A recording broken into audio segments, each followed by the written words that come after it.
Roxy. Hi, Zaini. How are you?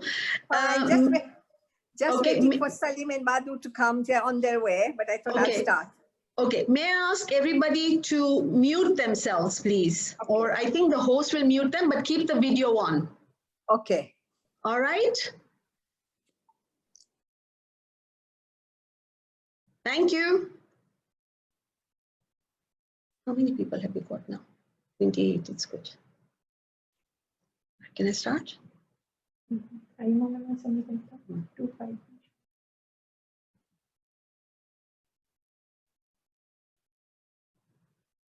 Is she saying yes or what? Just said come on now.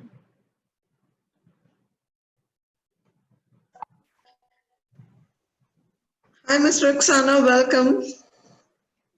Hi. So we are ready to hear you down. Thank you. Thank you for putting me on the screen. Hello, everybody. It's good to see that we're taking directives of staying at home seriously. And it's even more heartening to see from the attendance that furthering our education is not taking second stage. Bravo. I will not be reading my bio as an intro, which is normal practice, as it will unfold through the presentation. Some housekeeping tips are: questions and queries may arise. There's a chat box at the bottom. Can you please write them in, and I shall try and answer them at the end. Secondly, please keep your video button playing, switched on, but please switch off your audio. Thank you. Let's start by reflecting on a philosophy that is from a 12th century poem called Subhashita, which actually gives advice on many, many facets of life, including learning and education.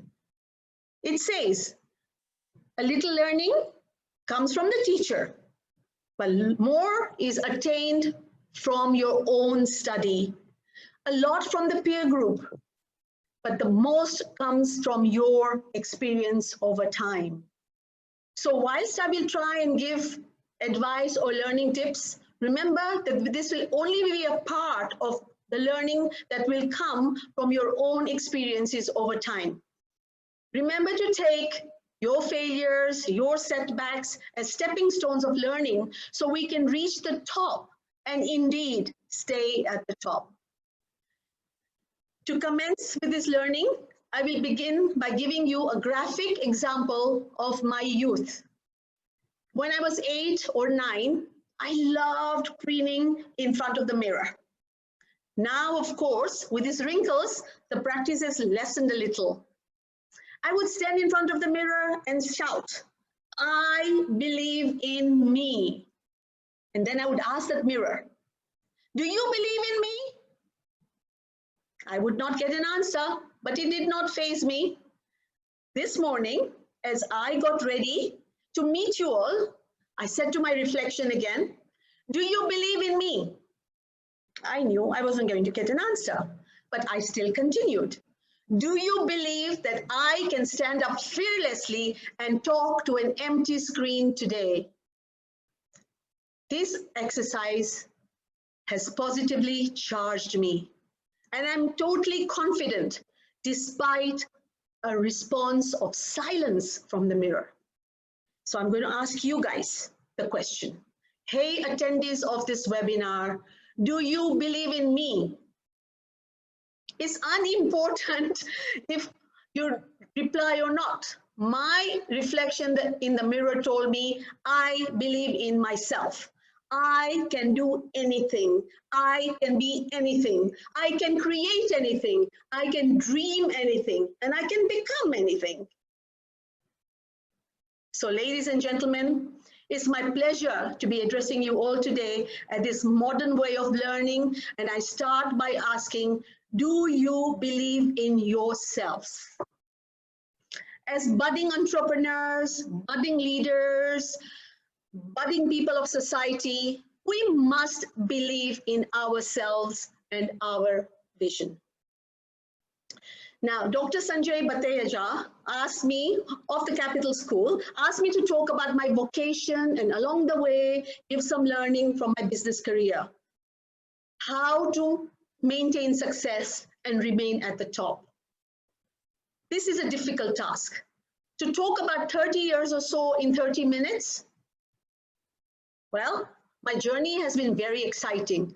I've been an entrepreneur in London, starting up 2 businesses, retiring from them both, becoming a CEO in hospitality in Dubai, a trade that I knew nothing about, and which includes several restaurants and nightclubs, all to become award-winning. Then to simultaneously go back to school, do a fully fledged online MBA, go to Harvard Business School, to start an NGO in according education to the unemployed youth in India and Pakistan. It makes me a multi-faceted business entrepreneur. Sounds easy, but believe me, it takes true focus in reaching the top and staying at the top. Indeed, Dr. Sanjay, I will try and share some tips that have helped me along this way. Life did not start at the top, but was learned along the way as I completed schooling in Mombasa, a small town in Kenya. To help others on a similar journey, I will share 12 important tips of my experiences, or mantras as I call them. I hope you find them useful. You have guessed, my first mantra is I believe in me, which in my opinion has enabled me to actualize my potential that is lying within.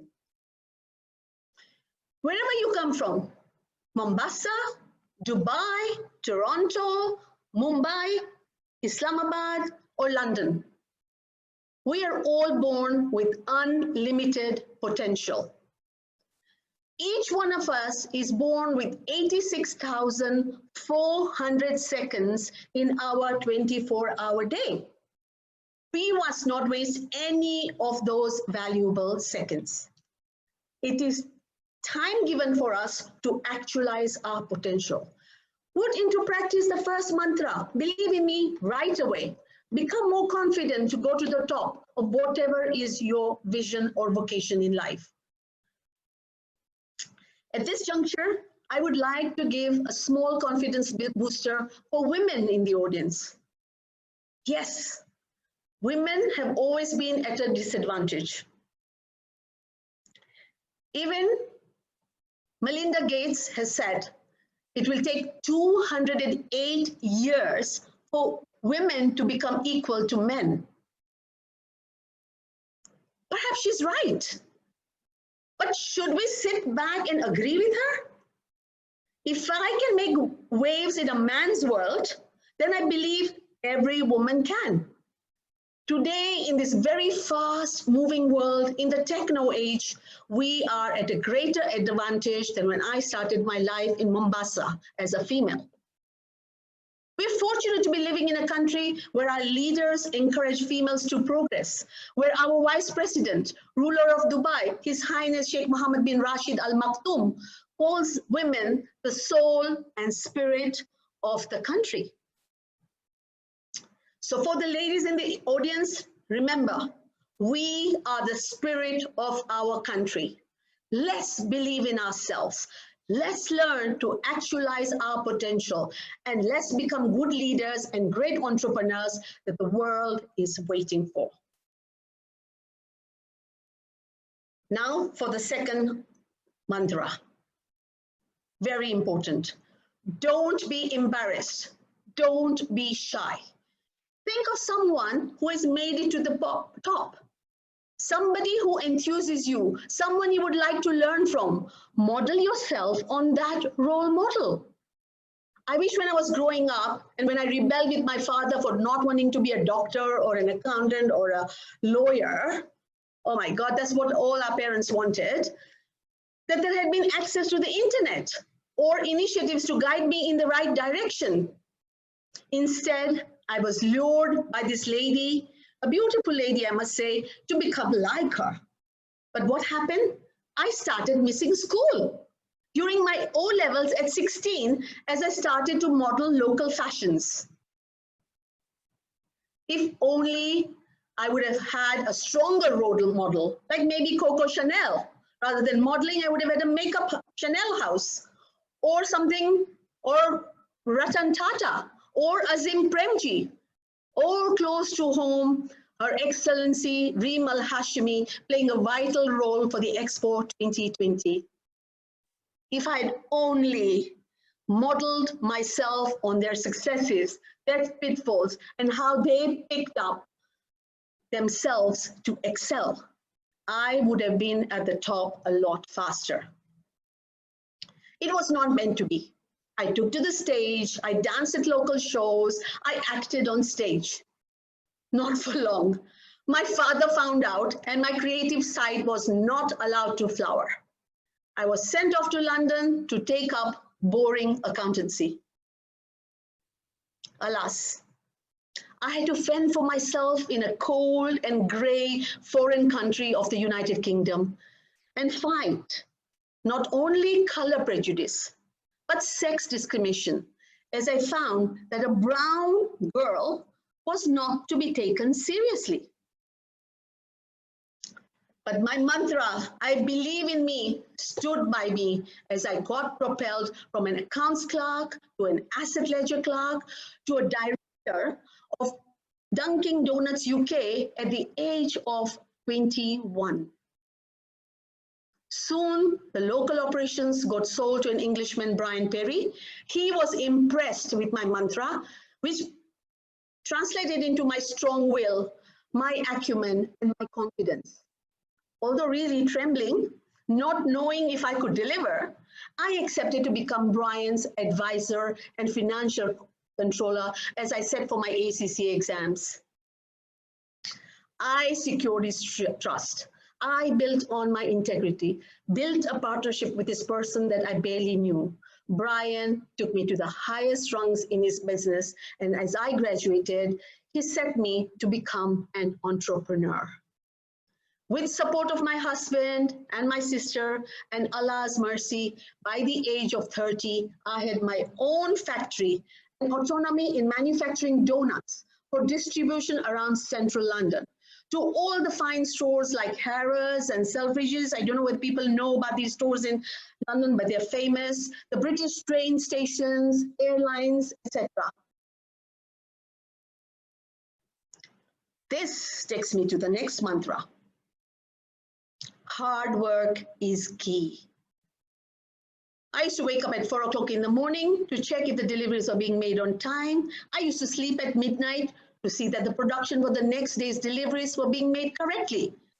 We had to check if the drivers had turned up to work. If not, put plan B in action. My sister and I would be in our cars doing the delivery rounds. Looking back, this was the best time of my life as I experienced the germination of an idea, my idea, to be the best donut wholesaler and manufacturer. I did not care of the number of hours I put in. My role model at that time was Anita Roddick of Body Shop fame, an ethical leader who reached fame through hard work and correct ideals. Seeing how she was not afraid of hard work, how can I be scared of hard work? My quashed creativity of being on stage flowered differently in business, and I made my father proud. My production reached 14,000 donuts per night as we competed against Dunkin' Donuts by focusing on excellence, not success. This mantra taught me that when I focused on success, I was all over the place and was burning out.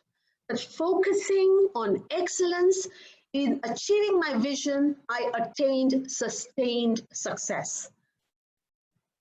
I thought, if God believes in us, gives us the responsibility of bringing children into the world, and which we fulfill by being excellent first-class parents, not successful parents, should we not do the same with the businesses we give birth to or the professions we decide to work in? No matter what books we read or prenatal classes we go to, holding our babies as they are born, our innate sixth sense comes into play as we take decisions on what is right or wrong for our children. So being an entrepreneur, being a leader at work is like being a parent. No matter what book we read or class we attend, we have to follow our sixth sense. Focus on being excellent rather than successful. Remember the philosophy of Subrashita we started with? A little bit of learning will come from the teacher, but a lot is attained from one's own study and our experiences. And my experiences have taught me to focus on excellence rather than success. With these 4 mantras, I put my heart into everything. Whether it was charity fundraisers or big stage shows, I ensured that I brought in excellence and professionalism into volunteerism, where I directed over 100 persons in non-profit organizations. Today, I know that the rules to be successful in England or in Kenya or the UAE are the same. The rules of sustained successful business leaders have the same foundations. Believe in me, our first mantra, and you can do it. Be, but surely you cannot go alone. So this takes us to the next mantra. It's all about teamwork. This is extremely powerful. An empowered team who believes in our vision helps us to attain the results that may be vital. Remember, leaders are like that one finger of a hand. Without the other 4 fingers, oops, where am I? Yeah. Without the other 4 fingers, we cannot even hold a cup. Trust in each finger is inborn. Trust in the forefinger is always there to support the thumb. In the same way, there is the task in our journey of going to the top can only be accomplished with us as leaders need to be in sync with their team. Like the thumb, having trust for the fingers, we must inculcate trust in our teams, who in return will trust us and give their best for our vision. We must share our ideas. We must share our vision. We must learn to take feedback, learn to praise them, share our successes with them. Today, as a CEO, I have an amazing team of heads of different departments who are willing to make sacrifices, as I suggest, during this COVID-19 period. But let's continue with my story. 15 years ago, I sold my businesses in UK. I ended my ties with all my organization and came to Dubai to join my husband. I had no idea what I would be doing. I was too young to retire and felt too mature to start another venture. With my mantra, I believe in me, I got others to believe in me. And lo and behold, I was asked to project manage 2 building projects, interior design them, profile several restaurants in this wonderful emirate of Dubai. It was a job that I had never done before. I remembered at the time some famous words of another role model of mine, the Aga Khan. And he said, a student can learn the ability to keep on learning is important. So keep on learning is our 6th mantra. I was good at preparing budgets, and I could see how I could purchase correctly to keep within the budget and keep the building costs low. But managing not 1, but 2 building projects simultaneously, oh my God, that was a different ball game. I learned the ability to keep on learning. by going to peers in the hospitality industry, the hospitality schools, DTCM, everywhere, understanding about ideal fire rating of doors, learning about evacuation systems, turning cost centers into profit centers. I learned about marble that could stand the test of time, learning about safety of elevators. My learning was endless. Now, another challenge strikes. When you keep all these 6 mantras in check, your work gets noticed and your employers don't want you to go. At the opening of the 2 hotels after we finished building, I was offered, and which I took up, was a position of becoming a CEO of the hotels. A CEO of an enterprise in a country that was new, a culture that was foreign, a trade where I had no experience, a work ethic that was strange. Further, I was to be an advisor to other hotels in Tanzania. Today, I'm proud to say that I'm a good consultant of hospitality. I learned about ARR, ADR. These are little, phrases in hospitality, which I think maybe you might know. Hallmarks. I learned about segmentization, marketing to suit, correct manning requirements. I learned about ideal signage that could speak for the brand. My team and I opened both hotels in 2007, which went straight into the recession. I have up to now always been like a CEO, had acted like one, but I never was a CEO. But I knew that success would avail if I concentrated on the mantras. I believed in me. 1, I modeled on role models. Mantra 2, I was not scared of hard work. Mantra 3, I embedded strategies of excellence in the work so success would follow. I built a fabulous time. Incidentally, several of my team members who are like family are with me since 12 years. Something that's not heard in hospitality, giving us a lower staff turnover than the national norms. 6, ability to keep learning was how I knew all the answers and what was that clinched my new role as CEO. But now was the time to take stock. We're in the recession. I'm a boring old accountant from London. How could I be good for this job? Would I be able to live up the trust put into me? Will I be able to prove my worth and achieve the objectives and the bottom line? This is where the next mantra kicks in. Yes, I was aware of many faults. Yes, I was jack of all, but not an expert by any means, especially with so many facets needed for a business in hospitality. It could be finance, it could be sales, it could be marketing, it could be R&D, it was innovation, CSR and sustainability, PR, and that new animal social media. I realized success could only be engendered if I could complete my incomplete self. Success can only be grasped through self-awareness. So today I'm not embarrassed to say that my sales technique sucks. My IT skills are below par. Thank you, Vatika, the whiz kid of this webinar. You will confirm this. And I'm a sore loser. So to become an expert, I needed experts in my team that could operate well and were experts in areas where I was not. That's what exactly I did.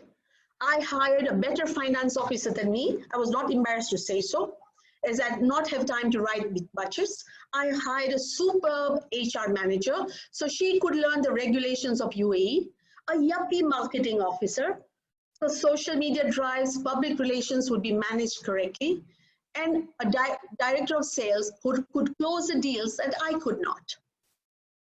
How did I do that? I learned to laugh at my inadequacies and strengthen my weaknesses. Knowing my weaknesses allowed me to bring the right acumen in the team. I did not feel small in giving credit to the team who advised me as we worked together for the bottom line. Today, both the hotels And the restaurants, the Royal Buddha, the Thai, and Gharana, the Indian, the nightclub, the Bodega Garage, etc., that I give vision to are award winners and are making a wave in the hospitality industry. In this pandemic, where many hotels have had to close their doors, our team and I decided to keep our hotel open and be of service to corporate clients and indeed civil society in offering beds for isolation. Only just now, hospitals have asked us if we will be willing to look after the people in society who are going to be in isolation. So it's a service we will now be providing as well, much more to only just the corporates. So let's recap my journey. My journey of business starts when I was 16, when I dreamt of being a top actress. Did I ever get to the top? If so, when? I can't decide. All I can say was that the next mantra has kept me going as if I'm still 20 years of age. Work smart, not hard. This allows me to find me time. Praying hard, not working hard. Meditating, thanking God, exercising regularly, enjoying nature. These are just some few exercises that I partake. This helped me to reflect so that I could become a leader that could pay back what I learned to society. It wanted me to become a leader that Aristotle had envisaged with these 3 attributes. One ingredient is ethos, an ability to ethically persuade everybody around me through strong morals to become a good role model. Pathos, ability to touch feelings, to move people emotionally. Logos, an ability to reason, not to just give orders, but to explain to them as to why you were thinking what you were doing. Give them logic, and you will move people intellectually. This style of leadership has allowed me to continually remain on the top. And what have I done with this leadership? I have managed to continually innovate. Whilst working as a mature student, I went back to study. I took up a 2.5-year online MBA in leadership with University of Liverpool. And then I went to Harvard Business School. You might ask me a question, why? Schooling is so boring. I wanted to check how the millennial, our new hotel guests, ticked so that I was able to retain their business. Another reason was to master awareness of the vast online phenomena.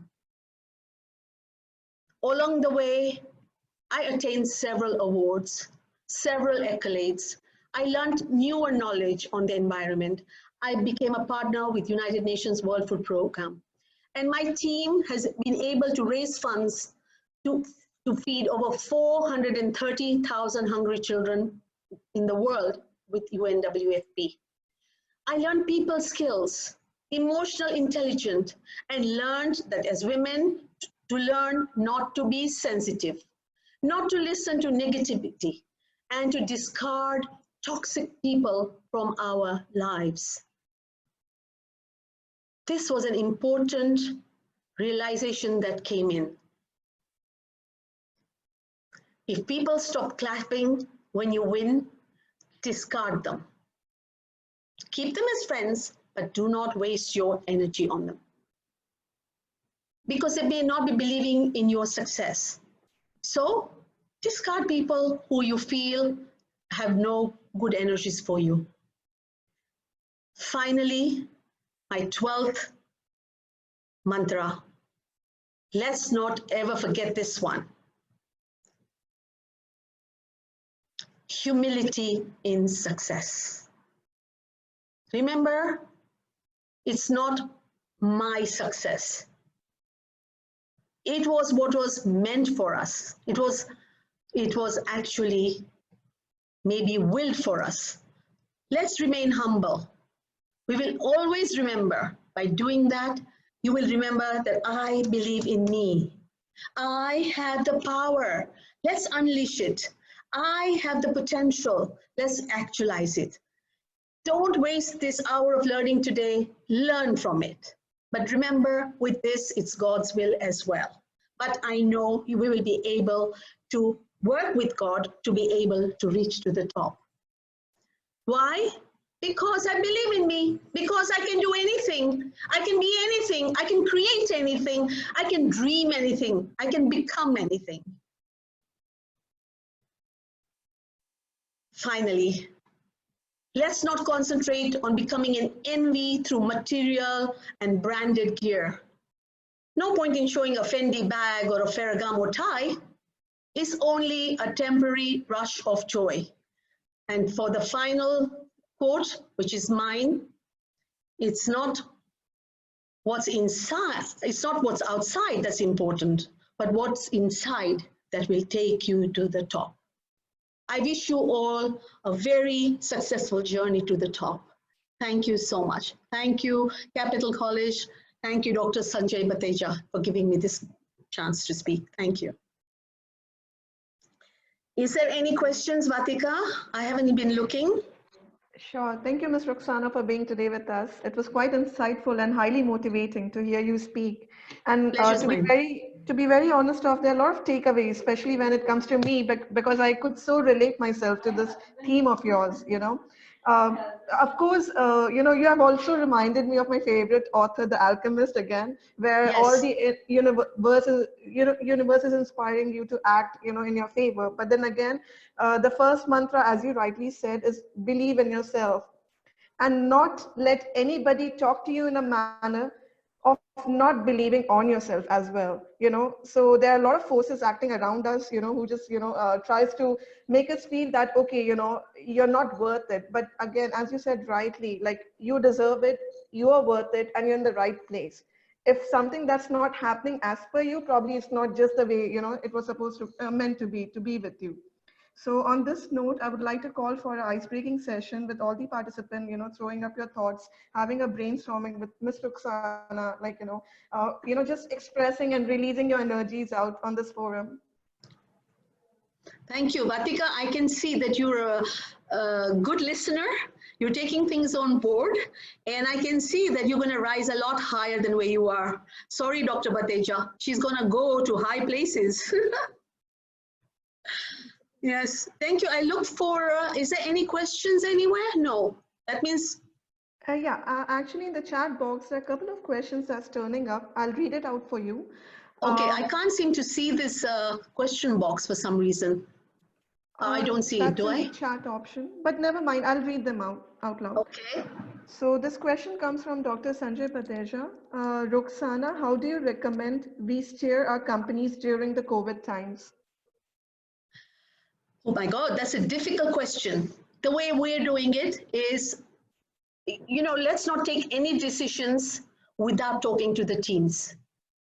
We know we're having a tough time, like every hotel in the globe. We're not different. We're not having any revenue coming in. We're not having any spare money to pay anybody else. And our biggest cost is our staff. My team members. Only today I told Richa who's here that my heart is bleeding, that I'm asking them all that can we all decide what we can do. So in these times, they've all been helping me, and we've taken decisions to be able to cut our salaries to 50% and to see if we can combat this, to be able to go on further, because otherwise we're going to be needing, how do you say, an income injection, a revenue injection, and we don't know where to get it from. So my first thing would be always talk to your staff and see that there will be some bright idea, bright, intelligent spark that will come within. In fact, I would ask everybody sitting at the top to always make sure that they go you know what, I also said this afternoon, that everybody in my hotel, I have over 250 people or so, everybody is working for the same institution, for the same bottom line. They are all at different roles and different positions. That doesn't mean that they all want anything to go wrong. So why don't we just go, as a CEO, you can go downstairs and sit with somebody in the stewarding department, have lunch and ask his ideas. My heads of department I call meetings with and I get them all together. So my thing about being able to combat these hard times in the COVID is to make it a group decision if possible. Yes, thank you. Anything else? I hope I've been able to answer that question for whoever asked me. Thank you. Participants, you can unmute yourself, you have that option now. So whoever wants to interact, please, you can have a direct conversation.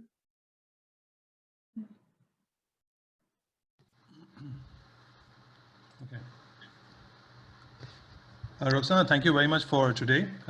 This is for all the people in the group. Actually, when I approached Roxana, I told her that we are working on a concept where we believe that education must not stop. That is the theory that we are applying today. And she was very excited. I said, can you please share a few words with our group and our students and some of our participants? And she didn't think for a second. She said, yeah, count me in, I'm on board.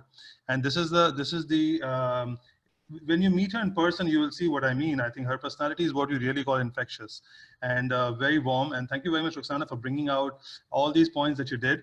I looked at your 12 mantras and I think I have 8 of them already. So the remaining 4, I'm gonna, no, I think so. I don't know. I don't think others will believe that necessarily, but the remaining 4, I think I'm gonna adapt now. And hopefully, we'll follow your path as well. So the other people in the audience, please feel free to ask any questions you like. And we have a good 10, 12 minutes more. So yeah, please feel free. Thank you. Dr. Sanjay, I'm totally humbled with your comments.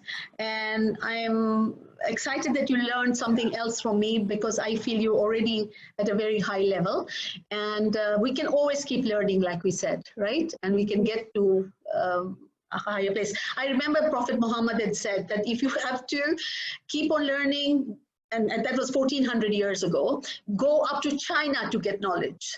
Of course, we don't do that now because we may get the virus, but that's another point. Yes, I see another question that's come in.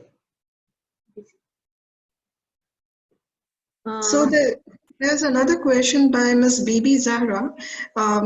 Thank you so much. Well, Ms. Roxana, taking risk in business, scared of, but how do you really convince yourself to close your 2 successful business and come to Dubai to support yourself and be there with your husband? Thank you for listening, because I'm happy that this point came through, that I did close 2 businesses. I actually even was on a couple of boards. I had to resign on those, and I had to make a lot more sacrifices. But isn't it true that every woman always does this for the man they love? And my husband had moved to Dubai because perhaps it was good for him, and he was lonely. And I felt that, you know what, maybe I should also retire and see what I can do. He was and is in the oil business, so I just came. But I, at that time, was very, when I was here, I was upset. I wanted to go back home, feeling that I wasn't getting anything out of here. And then, as I said, I don't know, just luck struck. And Alhamdulillah, Dubai has given me a lot. It really has. UAE has given me an awful lot. I've got to know people like you. I've got to know people like Dr. Sanjay Bateja. And along the way, I've done a lot more stuff. And right now, for me, to give back to society is my calling in life. And so had I not been here, maybe I wouldn't have thought of opening my NGO that helps so many people, or I wouldn't have, the hotel, actually, we have an amazing CSR sustainability drive. For 4 years running, we have won the CSR Arabia Award, the only hotel out of 13 Arab countries to have won that. Because we look after all the verticals, which is energy, which is people, which is the environment, and governance, etc. All that is taken into place, and we develop them and be able to be a responsible business. And now with COVID, you can see COVID has helped put things straight. We're now able to see that the ozone layer has reduced. We've seen things that we couldn't see before. We're able to see mountain ranges. We're able to see and appreciate animals. And I was on this drive for the last 5 years, that I wanted to make a difference and make sure that everybody I meet, all my stakeholders plus more, should come and help look after the environment. I'm sorry I've deviated from what you asked me, but it took me into something else. In fact, I'm coming from Kenya. I was brought up with one saying which said that the environment has not been a gift for you. It's a loan for you, for your children. And this was what I was brought up with in Kenya. And I've been able to bring this up right now in Dubai. So I really actually thank my husband for doing that. I did feel bad at that time when I was leaving everything to come here. But like I said, I think every woman makes those sacrifices to her husband they love. And so I did that. Hope I answered that, Zara.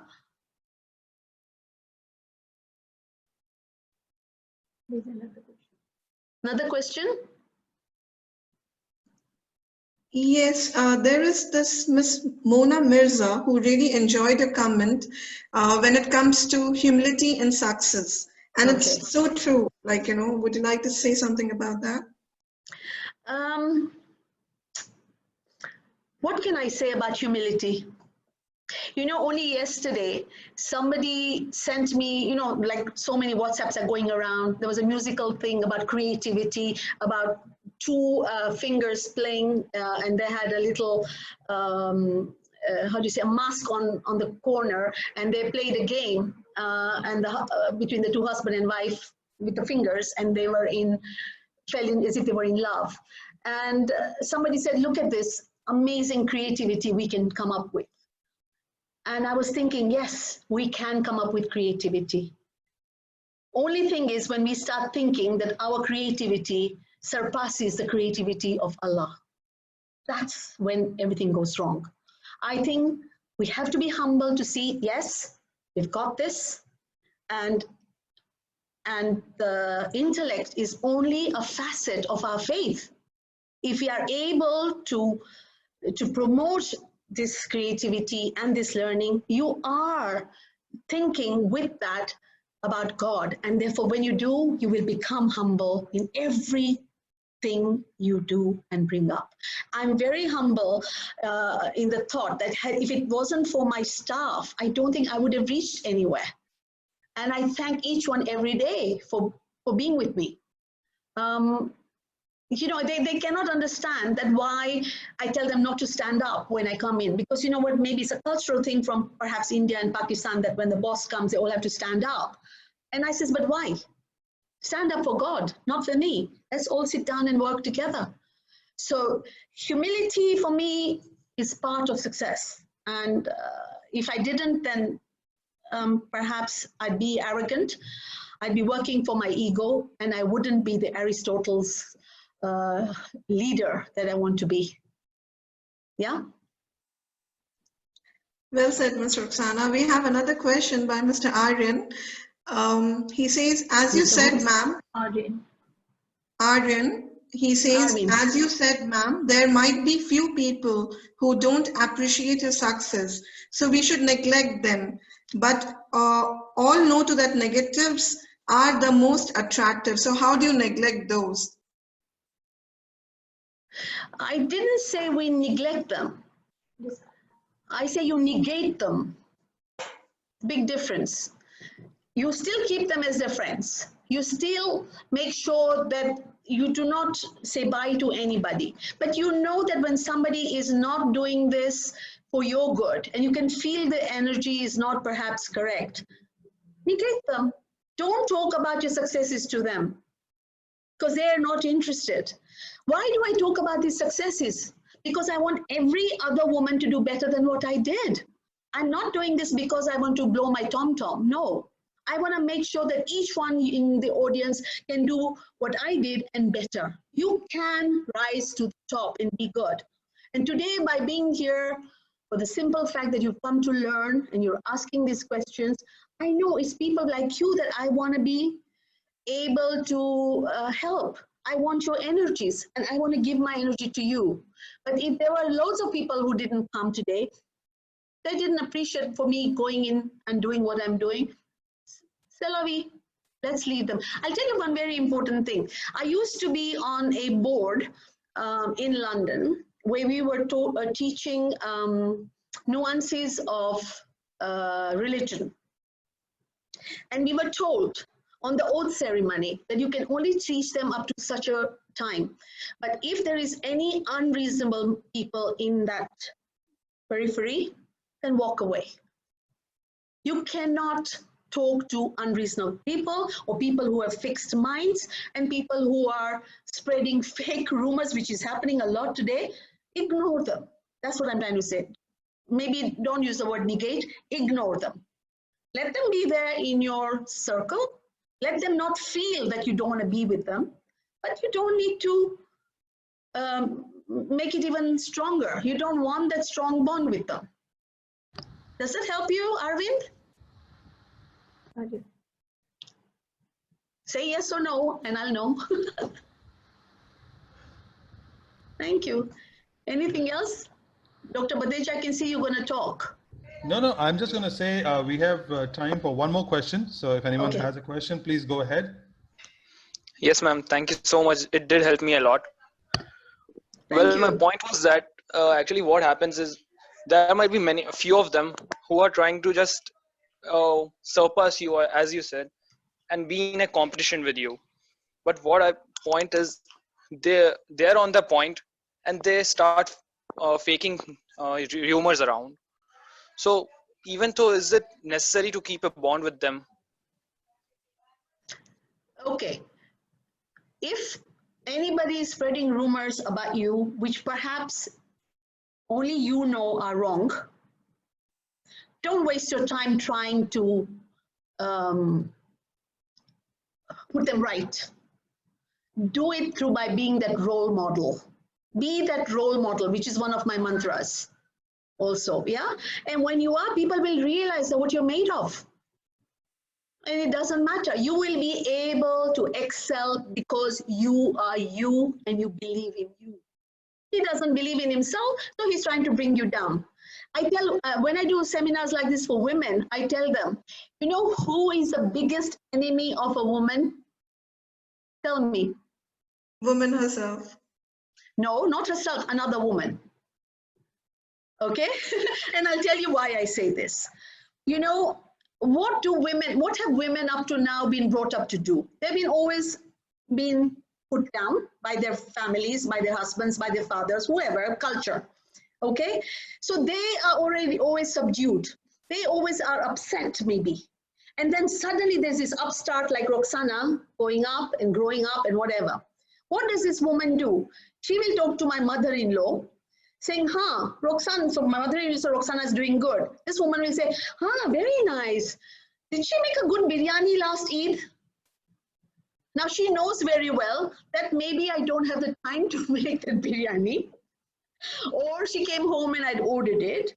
And so she's using something totally insignificant to break me down. What do? I said, thank you, Auntie. So nice to see you. So great. I know you didn't like my biryani today, but you know what? I had to meet Dr. Sanjay Bateja for a meeting this afternoon, which took so much time, and I'm going to be on air. And I'm hoping you're going to visit me there. Maybe next time you can talk on it. And what will she say? So what did I do? I did not ignore that person. I did not negate it, but I let her know that, you know, okay, I know you're creating rumors and creating an anti-feeling in my family. Okay? Thank you very much. Thank you so much, ma'am. Wonderful. Thank you. Thank you. Wonderful question, guys. And thank you, Roxana, once again. I believe this is the time we have with you today. And one last question is, you will have to be, well, it's not a question, it's a request actually. We're going to be conducting face-to-face talks as well. Once, so at that point in time, I'm going to invite you, and I think people can get more energy once they see you in person. So let's keep that date on. Yeah. It will be my pleasure. And I'll tell you something, Doctor.